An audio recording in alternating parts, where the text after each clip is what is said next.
Good afternoon, everyone. Thank you for joining Leadership Perspectives brought to you by Citi Women Asia Pacific. A very warm welcome from Hong Kong. We have colleagues from 13 markets tuning in for the first of this new speaker series that brings together leaders from across industries to share their views on a variety of topics. Let me introduce our moderator for today's panel, Hong Kong CEO and co-lead of Citi Women Affinity in Asia Pacific, Angel Ng. Our two guest speakers, seated in the middle is Leonie Valentine, Managing Director, Sales and Operations for Google Hong Kong. Leonie has over 25 years of experience in marketing and sales. Prior to her current position, she was Director of Customer Experience for Google Asia Pacific. Other senior positions Leonie has held include Executive Vice President for Customer Service and Operations at CSL and Chief of Staff for Telstra International Group. On the left-hand side of the stage is Damien Mooney, Managing Director and Head of Aladdin Wealth Tech for Asia Pacific within BlackRock Solutions. Damien is responsible for leading BlackRock's digital wealth strategy in the region, as well as identifying tech-oriented distribution partnerships and digital venture opportunities. Prior to his current role, Damien led the BlackRock retail and wealth business in Asia Pacific for over 4 years, and before that, he was the Chief Marketing Officer for the region. Leonie and Damien, it's an honor to have you both join us today. Good afternoon for all of you who dial into this panel. I am especially proud, about this sponsorship of Citi because I think, it is a very meaningful sponsorship that we support all the Olympic athletes, in the world to compete, to their maximum capacity. And I particularly like about the theme of this short video is that you can stare. And, when you have the confidence, to say that, what, yes, I am different than you, and you can stare, and I can take it. I think that speaks a lot, about the diversity as well as the attitude, that we support, as a city. So, first of all, again, very happy, to have the two honorable guests, with me. And this is a very different setting because usually when we do a panel, we have audiences. We do have audiences, but, not live. So we will give each other feedback as well as, as much interaction as possible. Nowadays, we can't possibly start any conversation without talking about COVID-19. And when I prepare for this, I was thinking that, what, you guys are coming from the industry, and me included, which is exactly helping the community and the people in the community to be more ready to combat COVID-19 situation. And needless to say, Leonie, you're coming from a tech, you're coming from Google, so it's tech related. Technology becomes hero of today, because without technology, how are we able to work from home, or how are we able to communicate with each other in such a more efficient way nowadays? And Damien, you and I are from the wealth management and banking, and I always tell people that the gist of wealth management is to help people to preserve wealth, to accumulate wealth, so that they have the ability to weather through different economic cycle. Right? So we are not just bringing, all the, bright things, but we are also, educating our consumer how to do risk management. For a bank, I'm very proud that, we are in the position to help the money flow, in the economy. And, a lot of the discussions right now is talking about, how we help the economy to rebound, after this suffering. So I guess, all of us, should feel good about what we are in, or the industry as well as the company that we are in. So to start, maybe, can you share with the audience, how you are seeing the situation and how you are combating the situations together with your team? Maybe, Leonie? Yeah, I'll just start. So from a Google perspective, I think when the pandemic started to break in Hong Kong, one of the first things that we thought about, being Google, where we organise the world's information and make it universally usable and accessible, was how do people get information that is useful to them in this particular scenario?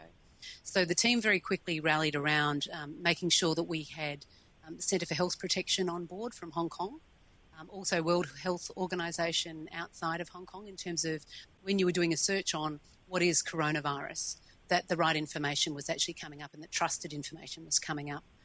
When we think about our scaled platforms, whether that be the search platform or YouTube, those are the two biggest search engines in the world, and that's naturally where people are going to go for answers. So that's one of the ways I think that we could be really helpful. Also supporting local creators, because a lot of that is the ecosystem of how we actually run our business, and it's important, like you say about the economy. They're actually driving part of this economy between the creators, broadcasters, publishers, and our advertisers. We just have to sort of keep that going. And I think it's been really interesting to watch how different industries are reacting differently, I think, to this particular situation. But I think one of the most heartwarming things for me is to see people power in action and how people have really stepped up to look out for each other. They found new ways to connect, really novel ways to connect that we actually didn't anticipate from a technology perspective. And it's really interesting because I've always said that necessity really is the mother of invention. And this current pandemic has driven a lot of necessity, a lot of new ways of using technology, and there will be really useful innovations that will go forward beyond this, which will really benefit humanity. So I just think it's not a great time, but I think out of crisis, we actually have to think about the opportunities that brings for our new normal. There are always silver lining, when we face a crisis. And I totally agree with you. It's not just the technology, but also the client experience, the changes of customer behavior and how technology fit to, the new changed client experience is very important, these days. And you guys did a great job of that. So, Damien, what have you done? Well, I think unlike Google, which obviously is ever present in everyone's lives, BlackRock is obviously a company that really works more with intermediary firms such as Citi. Is a huge partner of ours. So I think, how we've responded is obviously manifestly different to Google in the sense that not every person will see the changes that we are either supporting or making. I think the biggest responsibility we have is to make sure that capital markets function and work. We are the largest asset manager in the world, over $7 trillion of assets, probably a little bit less now, frankly speaking. But I think that's been a huge emphasis to making sure that the plumbing of the markets works efficiently, first and foremost, because we're managing assets on behalf of millions and millions of investors around the world. So that's been the first and foremost consideration. I think very pleased to say that despite the fact that now 93% of our workforce are not in the office and working from home, we've managed to come through, particularly that extraordinarily volatile period in early March pretty well. Obviously, it's been difficult for the clients in terms of the losses they've suffered, but markets have functioned and liquidity has been there. I think the second way, and I think this is very opposite to BlackRock's partnership with firms like Citi, is this is going to change the way we do business. It is, in a sense, a catalyst. Many of us have discretionary decisions we make in a database about we'll make that change now. This has forced us to really pivot around how we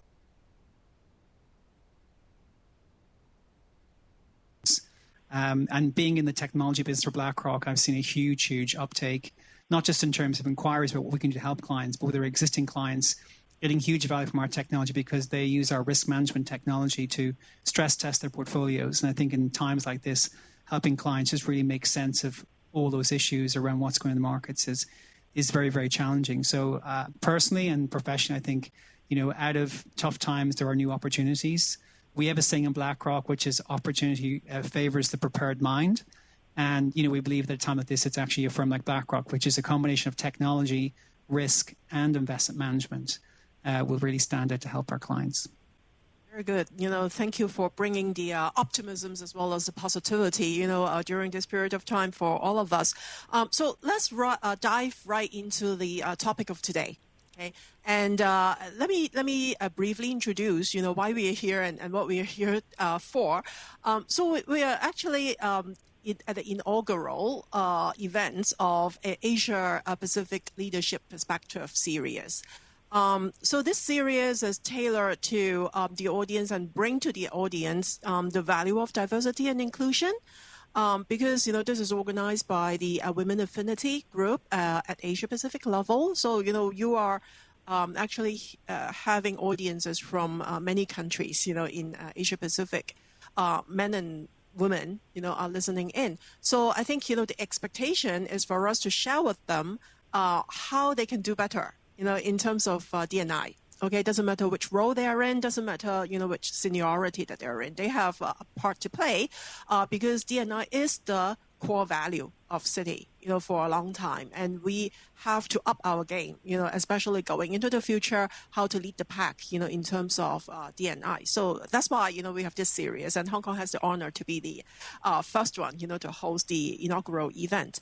So the International Women's Day, this year, a lot of the initiative and activities got postponed. But, I think the theme, Each for Equal, of this IWD is a very good one. So it does not directly talk about diversity. It talks about equality. So that makes me think, what does equality means to us? Okay, and what equality means to you? And very importantly, what does it mean to your business? So let's start with that questions. Maybe Damien? Okay, I wasn't expecting you to ask me first, so I was like, what's Leonie going to say?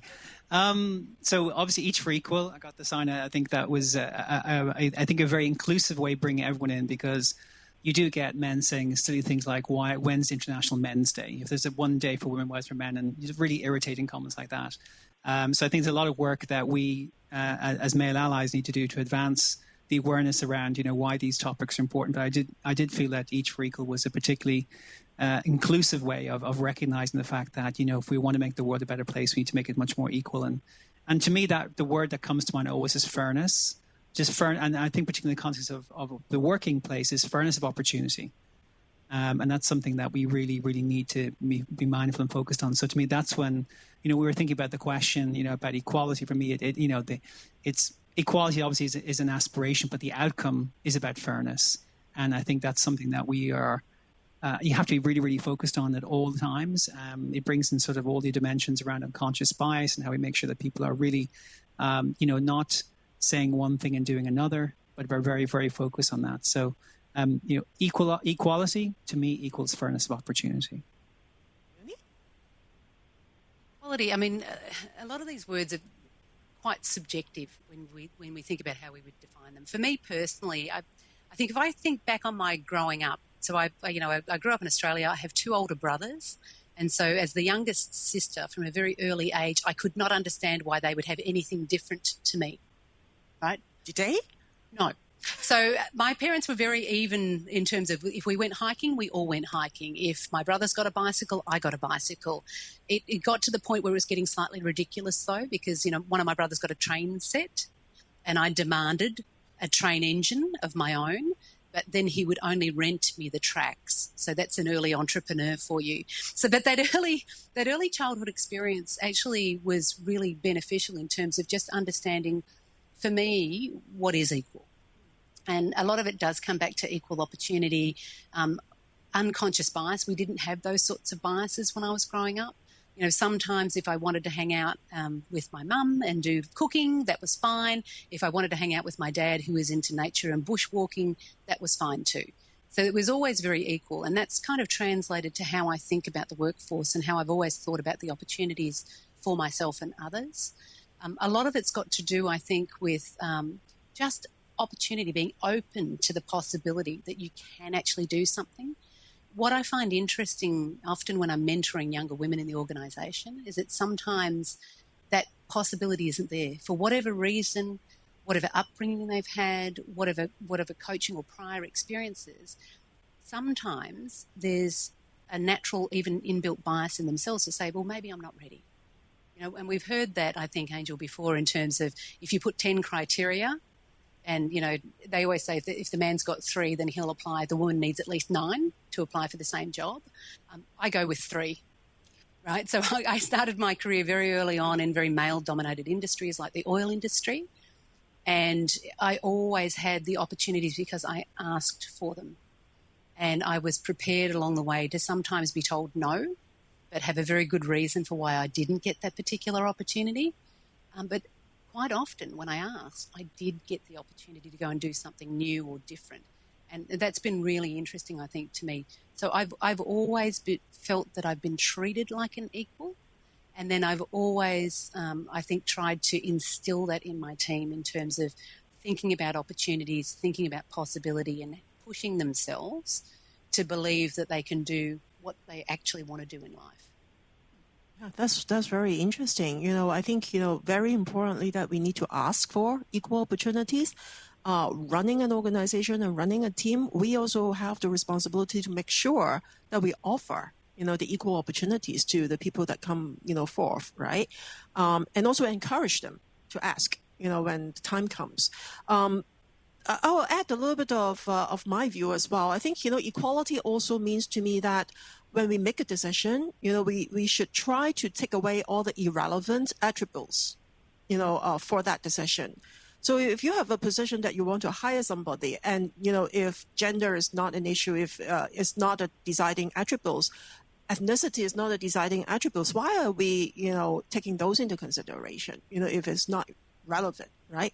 So I think, that is very important to me. And whenever, I want to present the equal opportunities and put that on the table, I will ask myself this, do I need that? Do I need that? Do I have to consider those information? If not, take it away.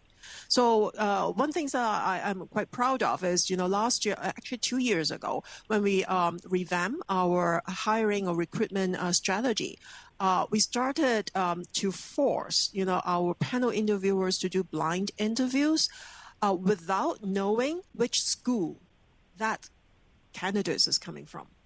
Okay, because, what I mean, if you are graduated from Harvard, you definitely would play a little bit of bias, to the Harvard applicants. Except for an Australian. Harvard's a long way from Australia. No, I mean, if you are graduating from that school, you will be giving favorisms, to people who graduate. So we try to take that away, and the results is amazing because it's changed the mix of which school that we recruited from. It changes the mix from which country that we recruited from. And that is just simply by taking away the irrelevant information, from your equation. It's actually a great point, Angel, because Google actually discovered the same thing in our own data when we were looking at diversity and inclusion and equality. We'd always had a practice of hiring from the best 1 or 2 colleges. That was, the practice 10, 20 years ago. And then what we realised as the company was growing and evolving, we ended up with a sort of a sameness in terms of the employees that we were actually hiring. And it meant that also certain minorities were not as well represented because it wasn't that they weren't capable of getting into those schools, and Harvard is a perfect example. But if you're from a minority family, even if you're bright and you win a scholarship, the idea of having $100,000+ US dollars debt when your father or your mother makes $25,000 US dollars is unfathomable. They can't even, so they don't actually go to those colleges even though they can.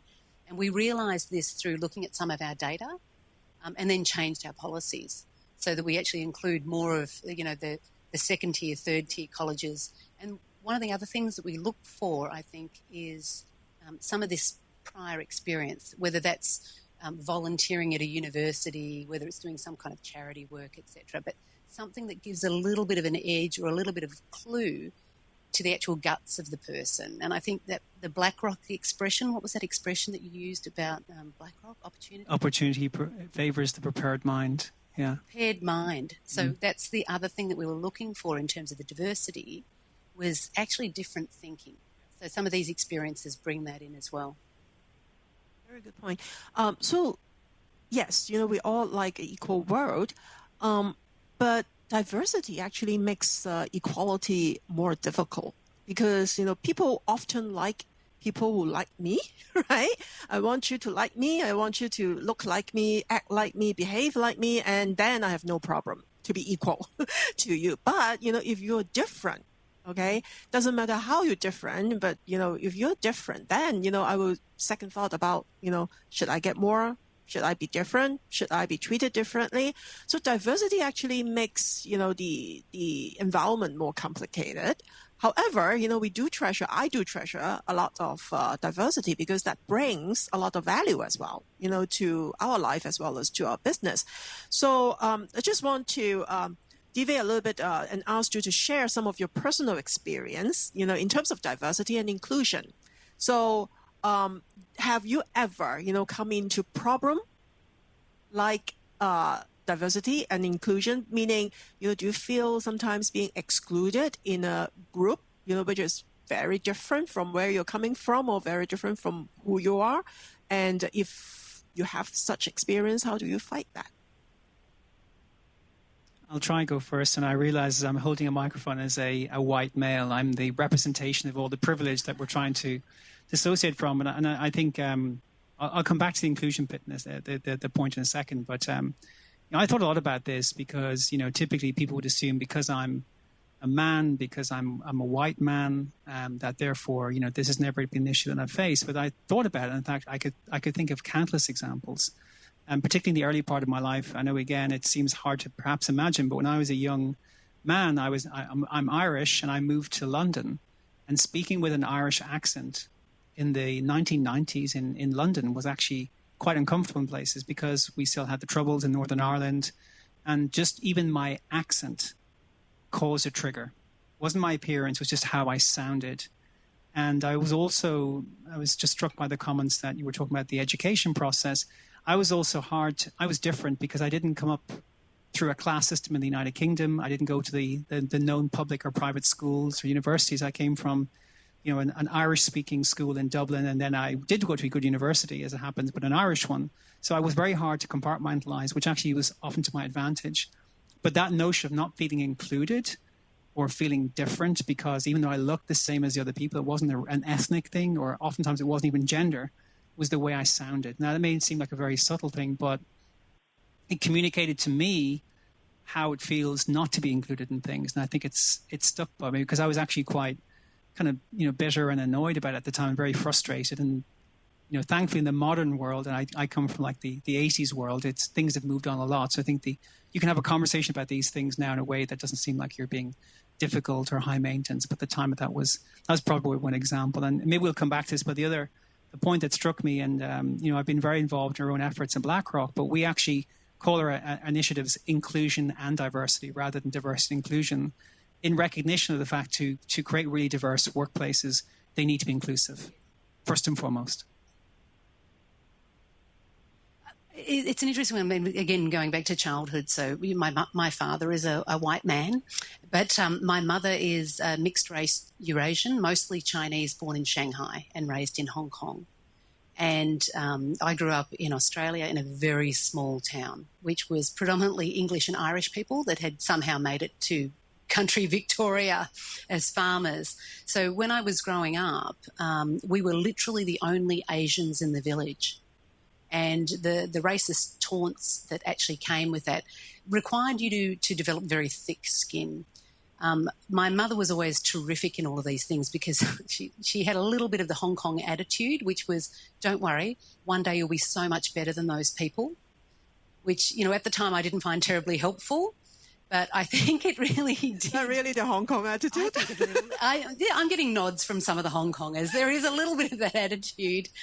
But in all seriousness, what that showed me was that it actually built resilience. But one of the other things I think that was really interesting, I also leaned in to a lot of this. So both from a race perspective and also being a female, so I'm a minority on both senses. So even in Hong Kong, I'm a minority because I'm not a pure Hong Konger. I'm half a Hong Konger.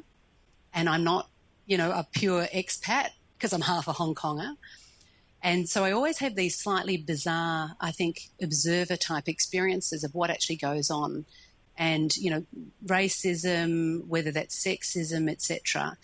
And I lean in heavily to that discussion. And I really want to understand the other person's point of view. And it's not like I'm arguing for change in that individual, but I think it's quite often really useful to just have the conversation.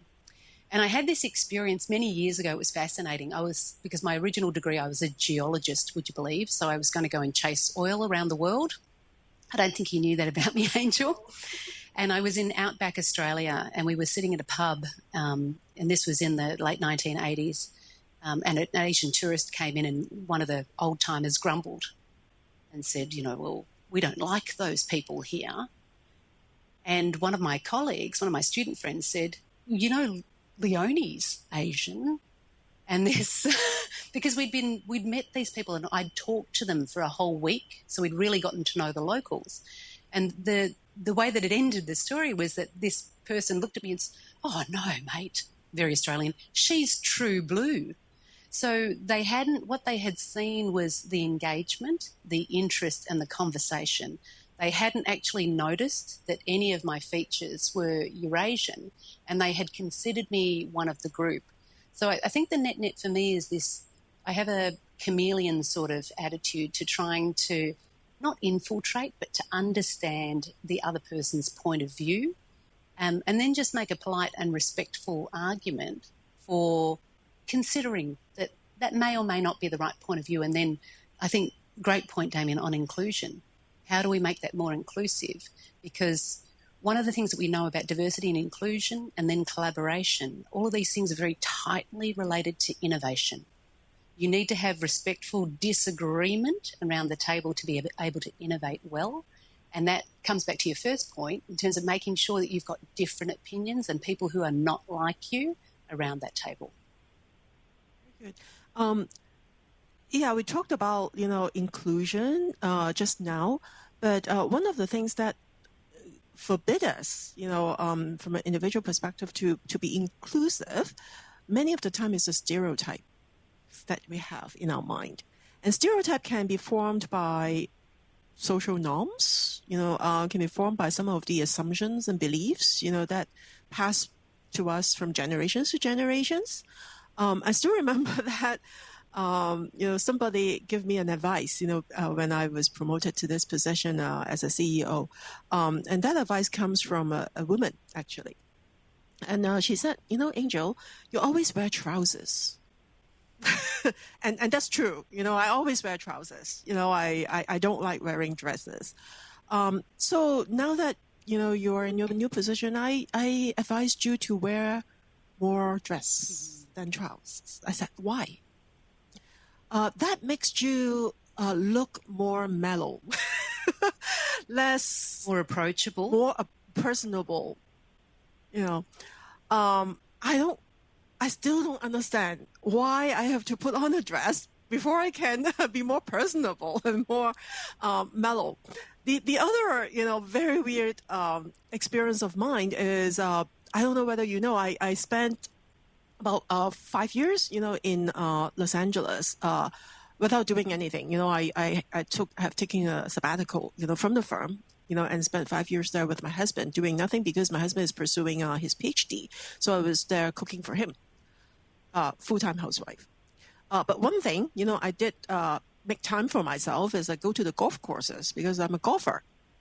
So there was one time when I was in a golf course and I was alone and, they are quite casual, can just walk into a golf course and partner with anybody who's on a tee. So I did that. And I did that, with a guy, a local LA guy, asking me this question. He said, you're coming from Asia. So you must be here playing golf and at the same time trying to find yourself a job in Hollywood, trying to play a role, in Hollywood film or whatsoever. I said, at that moment, I was caught in surprise. I said, where on earth, you have this idea that, female coming from Asia, to live in LA must want a job in Hollywood film, which I don't think that I'm even qualified for any of that kind of things.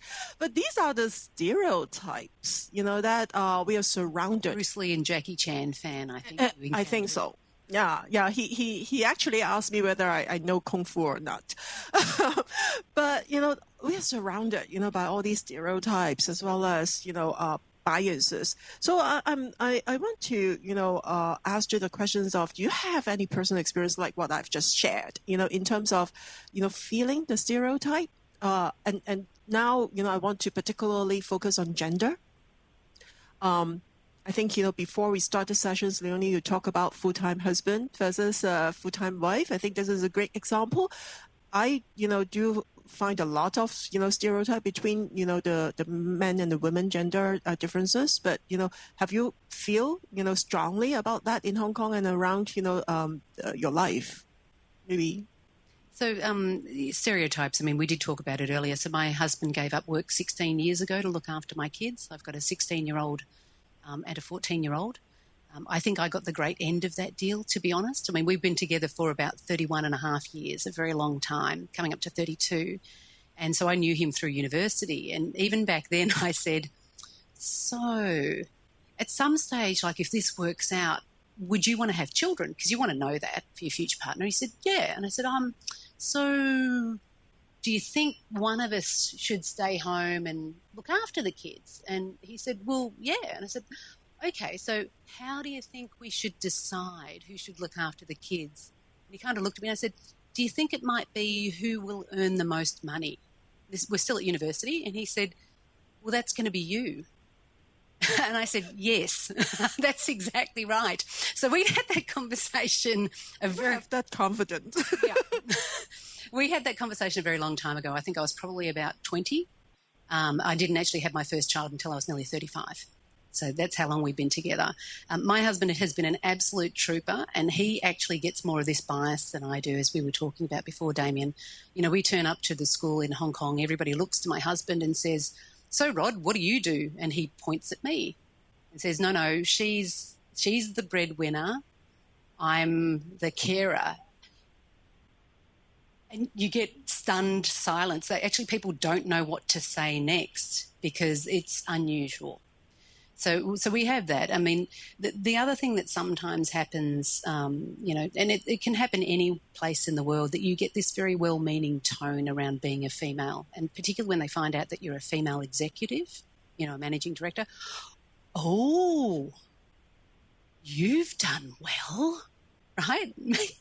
Because there would be a reason, because I'm a woman, that I wouldn't do well. I'm not sure why.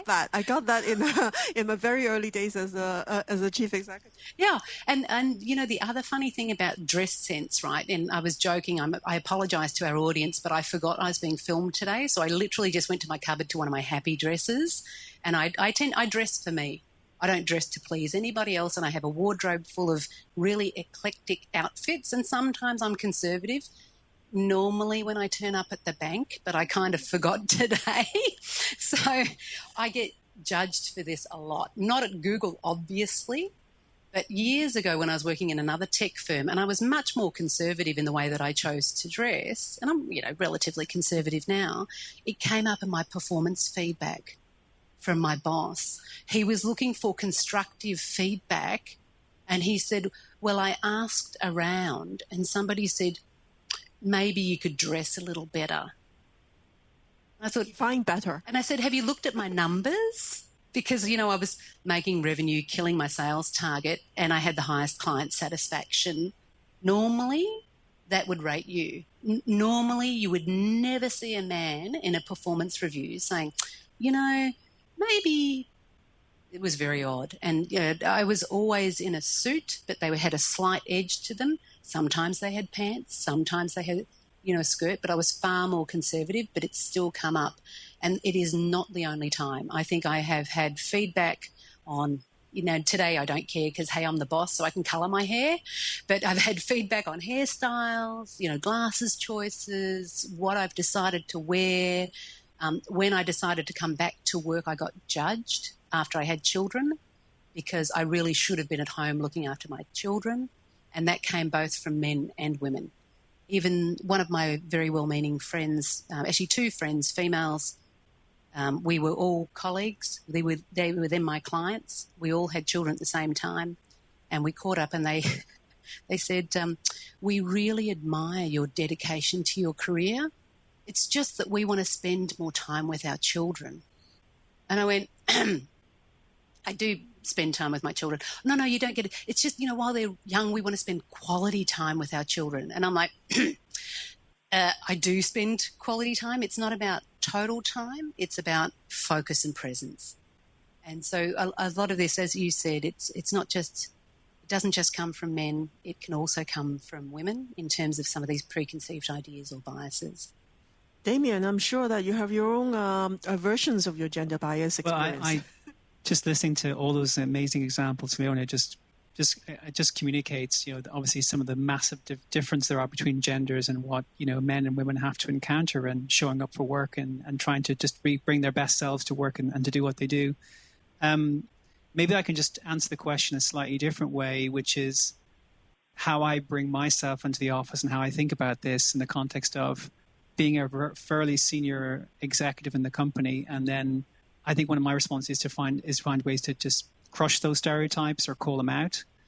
And I can give you two examples. And I think both of them actually come probably from experience and discomfort. So if what I say next sounds a bit uncomfortable, it's because they truly are uncomfortable experiences.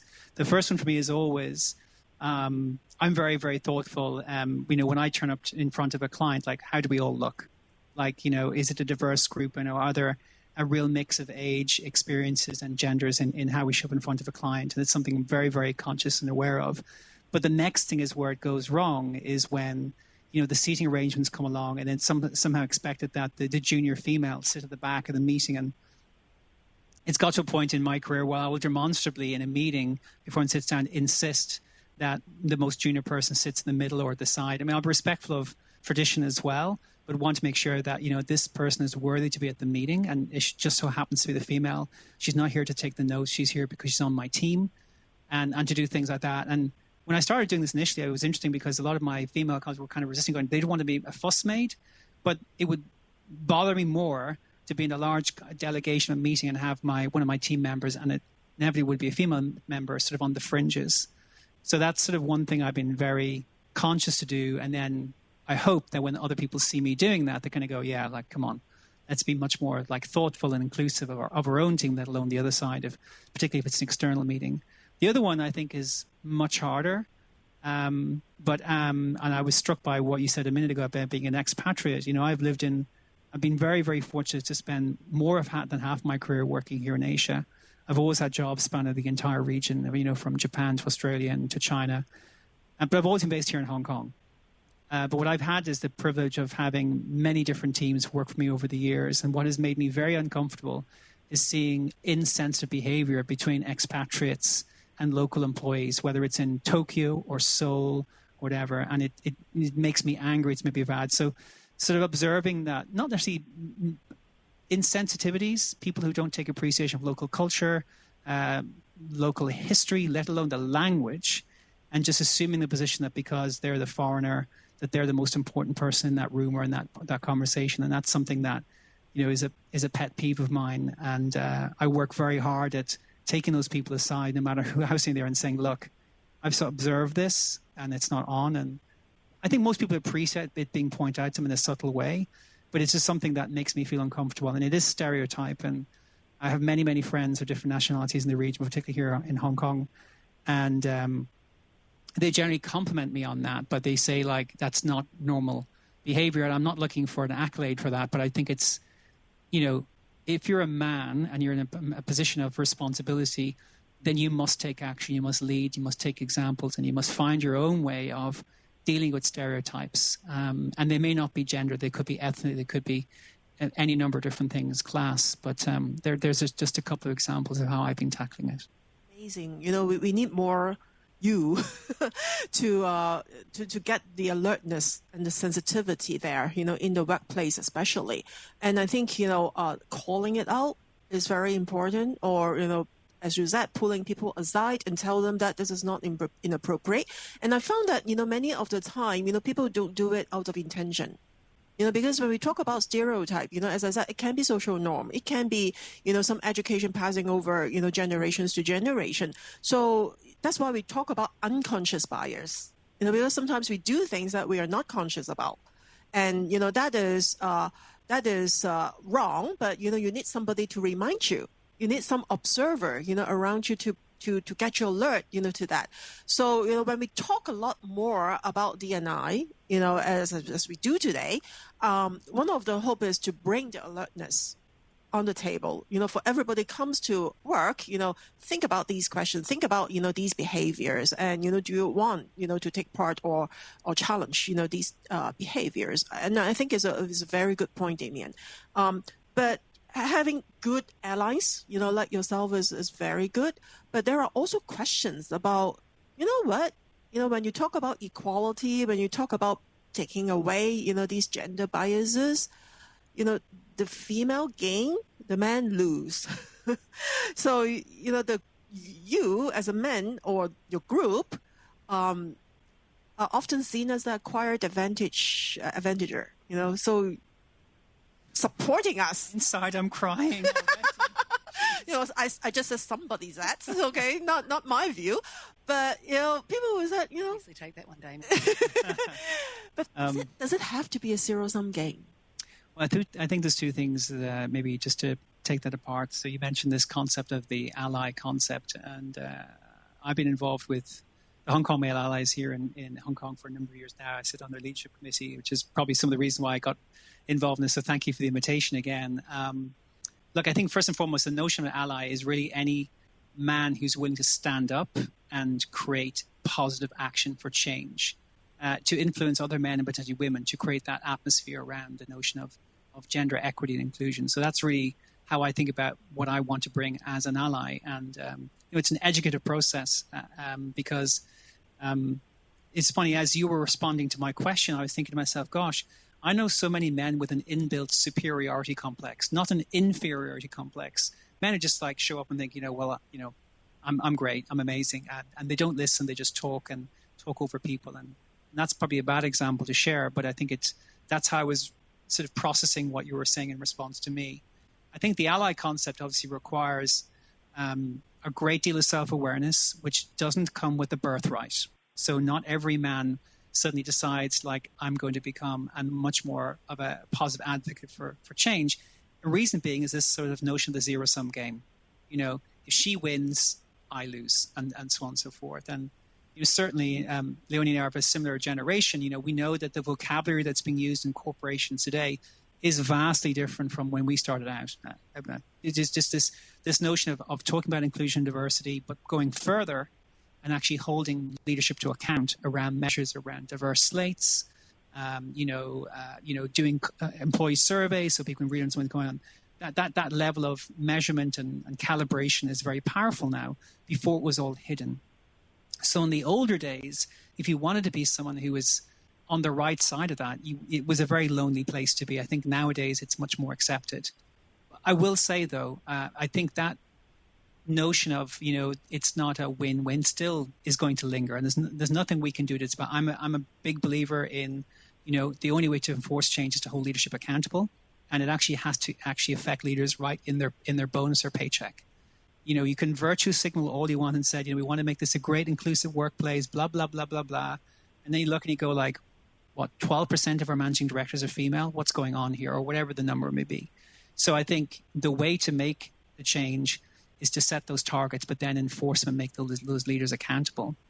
But, for me personally, and what I'm trying to do, both in the community as part of the Male Allies, but also within BlackRock, is particularly make the younger men feel that this is not a problem for them.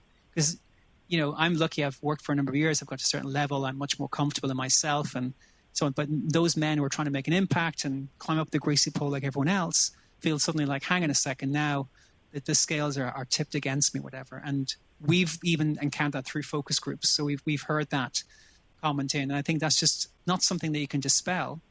But you've got to say, look, it's a meritocracy. It's not about gaming the thing, but we want to make sure that everyone has an equal chance. And in the past, those equal chances were not there. They weren't necessarily considering that female. They weren't necessarily having diverse slates when it came to recruitment. It was a bunch of blokes they knew from the previous role, the previous company or college. Now are much, much more forcing those mechanisms.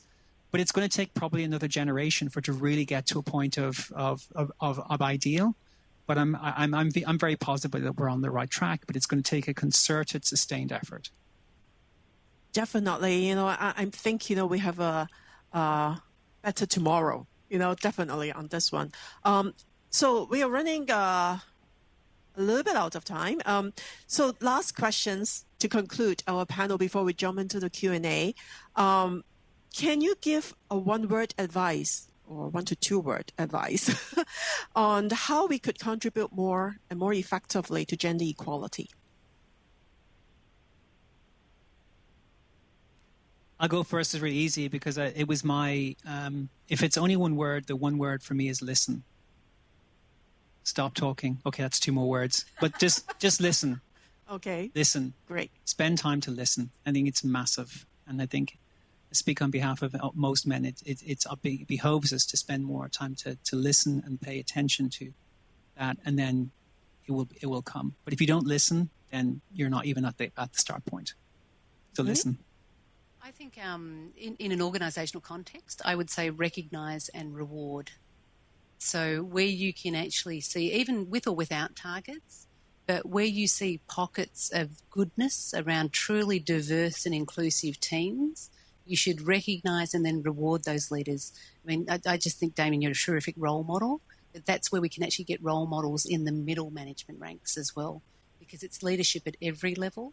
So trying to find those pockets where we already have this, recognise that, and then reward those people, I think was really important.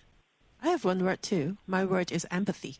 So hopefully, this will give a very good conclusion into our Q&A. Thank you for a great, wide-ranging discussion.